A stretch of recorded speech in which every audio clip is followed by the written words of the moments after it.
Nous allons lire dans le livre de Luc, le chapitre 5, les versets 1 jusqu'à 7.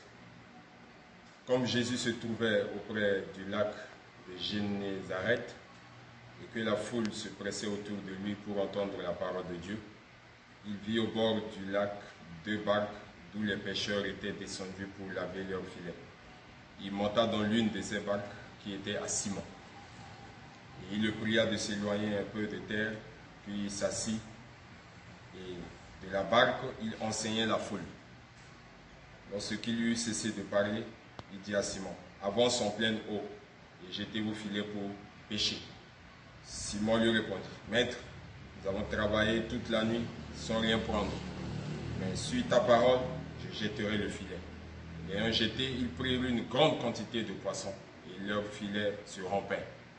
Ils firent signe à leurs compagnons qui étaient dans l'autre barque de venir les aider. Ils vinrent et ils remplirent les 2 barques au point qu'elles enfonçaient. Que le Seigneur ajoute les bénédictions à la lecture de sa parole. Le thème de notre exhortation de ce jour, c'est « Sur ta parole ». Nous venons de lire ici l'histoire d'un homme spécial. Il s'appelle le Seigneur Jésus-Christ. Un jour, il devait aller au bord de l'eau pour apporter la parole, pour prêcher l'évangile. Et comme il guérissait les malades, il nourrissait les affamés, il faisait du bien aux gens, beaucoup de gens l'ont suivi au bord de l'eau. Frère Branham dit, les gens ont abandonné leur travail. Ceux qui étaient des cultivateurs, ils ont abandonné le chemin de leur champ. Tous ceux qui étaient dans des petites activités, ils n'étaient pas partis au travail. Pourquoi? Parce que chaque personne devait se diriger au bord de l'eau pour écouter un homme spécial. Il ne prêchait pas comme les autres pasteurs. Il ne prêchait pas comme les autres prédicateurs. Toute sa prédication était accompagnée d'une certaine onction. Et lorsqu'il disait quelque chose, la chose se réalisait. Il était l'homme le plus onctionné. Alors, il a fait du bien aux gens et il a drainé une foule derrière lui. Au bord de l'eau, quelque chose s'est passé là-bas. Comme nous venons de lire, Simon-Pierre a travaillé pendant toute la nuit. Il n'avait pas attrapé même un frétin. Alors Jésus était arrivé et Jésus a dit à Pierre de lui en prêter l'une de ses barques. Quand Jésus est monté sur la barque, il a commencé à apporter la parole de Dieu. Et tous ceux qui étaient là, ils ont écouté la parole de Dieu. Pendant qu'il apportait la parole de Dieu, il a constaté qu'il y avait un vide. Pendant qu'il prêchait, il a constaté qu'il y avait une pénurie. Il a vu que Pierre et ses compagnons étaient dans le besoin. Comme nous venons de lire, la Bible déclare qu'ils ont travaillé toute la nuit et ils n'avaient pas trouvé du poisson. Puis Jésus vint. Jésus, lorsqu'il apparaît sur la scène, le tableau doit changer. Jésus, il connaît tout ce qui est caché dans notre cœur. Si nous vivons un temps de crise, si nous vivons un temps de pénurie, lorsque nous invitons Jésus dans notre vie, il apparaît sur la scène, il doit obligatoirement changer les cours des choses. Jésus était là. La présence de Jésus était la présence de la solution. La présence de Jésus était la réponse. La présence de Jésus était la satisfaction. Pierre et ses compagnons pouvaient se poser la question, mais comment les enfants vont faire à la maison? Parce qu'ils ont travaillé, ils n'avaient pas trouvé quelque chose. Comment la famille va faire? Mais la présence de Jésus était là pour les rassurer. Alors, avec Dieu, il n'y a rien sans rien. Jésus, il va dire à Pierre, avance en pleine eau et jette ton filet. Pierre n'a pas discuté. Peut-être Pierre était spécialiste de la pêche. Il savait qu'à tel endroit, on devait trouver le poisson. Parce que c'est son métier. C'est ce qu'il a l'habitude de faire. Mais ce jour-là, Pierre était dépassé par les événements. L'homme est limité, mais Dieu est illimité. Il y a des choses qui peuvent dépasser l'homme.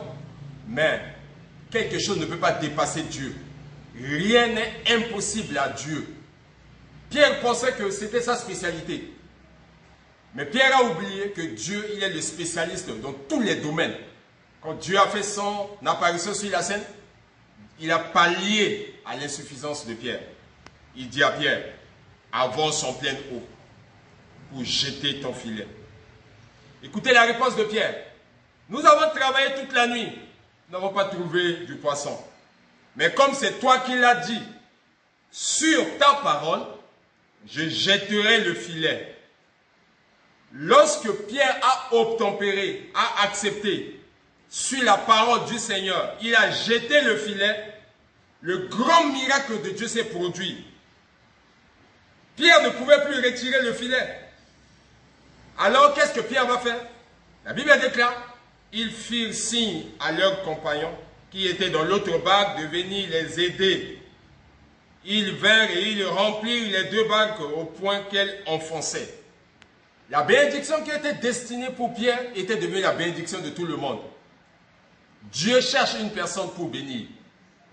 Et ta bénédiction, si Dieu te bénit, ta bénédiction peut être la bénédiction de tes voisins. Ta bénédiction peut être la bénédiction d'une communauté. Ta bénédiction peut être la bénédiction de tout un peuple. Dieu cherche une personne pour bénir. Parce que la Bible déclare que c'est la bénédiction de l'Éternel qui enrichit. Et la bénédiction de l'Éternel n'est accompagnée d'aucun chagrin. Jésus, lorsqu'il dit quelque chose, la chose s'accomplit. Nous voyons un jour, dans l'histoire de la Bible, il y avait un fou, le fou furieux de Gadara.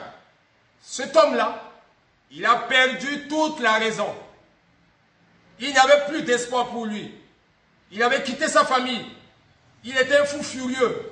Alors il était resté dans le désert, dans les sépulcres, au cimetière. C'est un véritable repère des démons. C'est un endroit très bizarre, très compliqué. Mais Jésus devait traverser de l'autre côté, spécialement que pour cet homme-là, pour rendre service à cet homme. Quand Jésus a fait son apparition de l'autre côté, il y a eu un grand réveil, quelque chose s'est passé. Cet homme qui avait perdu son bon sens, cet homme qui avait abandonné ses parents, Frère Branham dit, c'était un homme de bien. Il n'était pas fou au départ, mais il a commencé à se méconduire. Il a commencé à suivre des amis qui sont bizarres. Les mauvaises compagnies corrompent les bonnes mœurs. C'est pour cela, un chrétien doit avoir pour ami un chrétien. Une chrétienne, idem, doit avoir pour ami une chrétienne. Cet homme a commencé à être en compagnie des gens qui sont bizarres. Ils l'ont entraîné dans la boisson.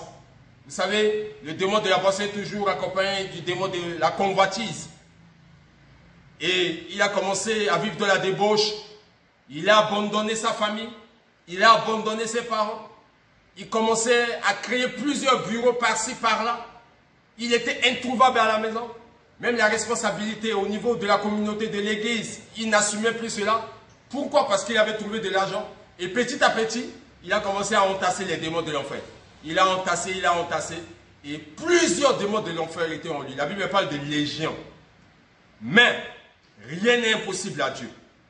Quand Jésus a fait un tour de l'autre côté là-bas, c'était spécialement que pour cet homme-là.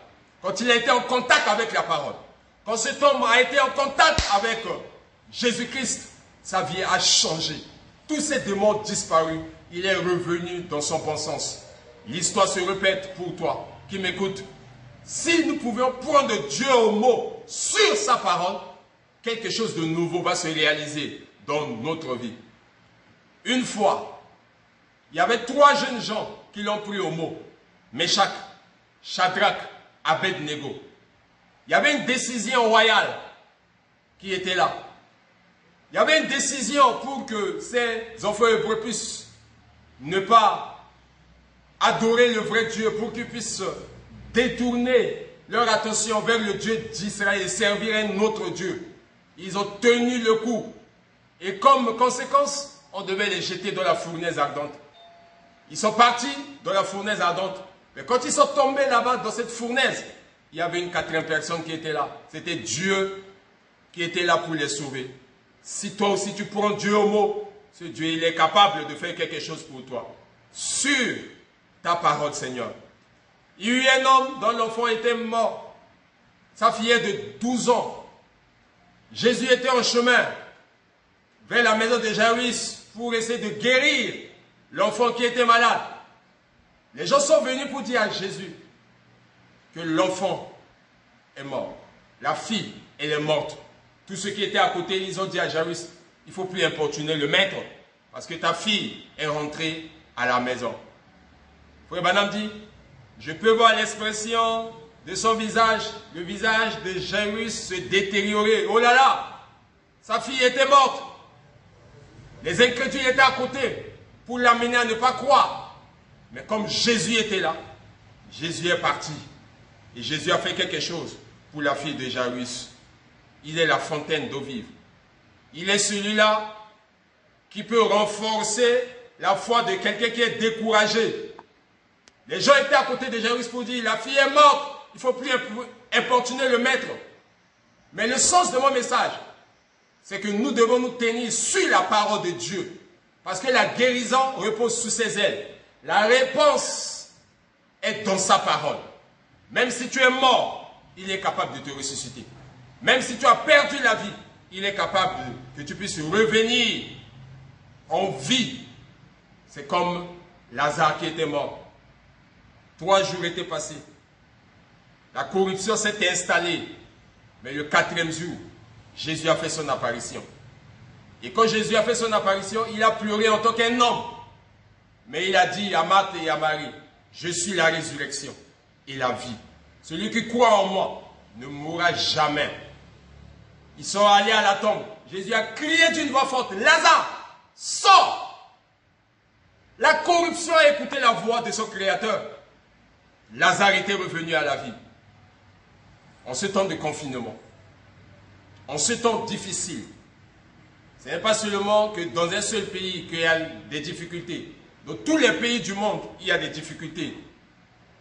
Il n'y a qu'une seule porte de secours. Il n'y a qu'une seule issue de secours. C'est la parole de Dieu. C'est pour cela, sur ta parole, je jetterai le filet.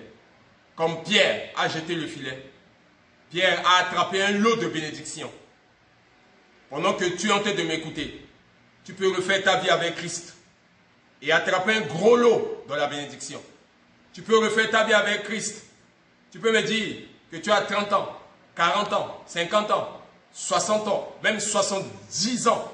Malgré ton âge, tu peux refaire ta vie avec Christ et attraper un gros lot dans une vie remplie de la parole, dans une vie remplie de Dieu, dans une vie remplie de Saint-Esprit, pour que la vie éternelle puisse être une garantie pour toi, sur ta parole.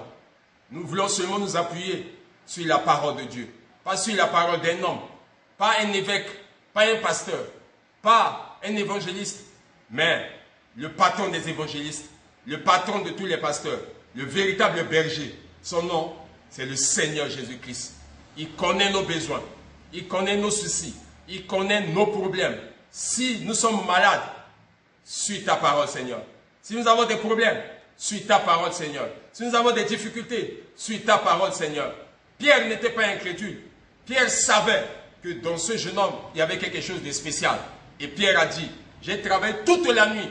Je n'ai pas attrapé quelque chose. Mais comme tu es là, ça me rassure. Comme tu es là, tout va aller bien.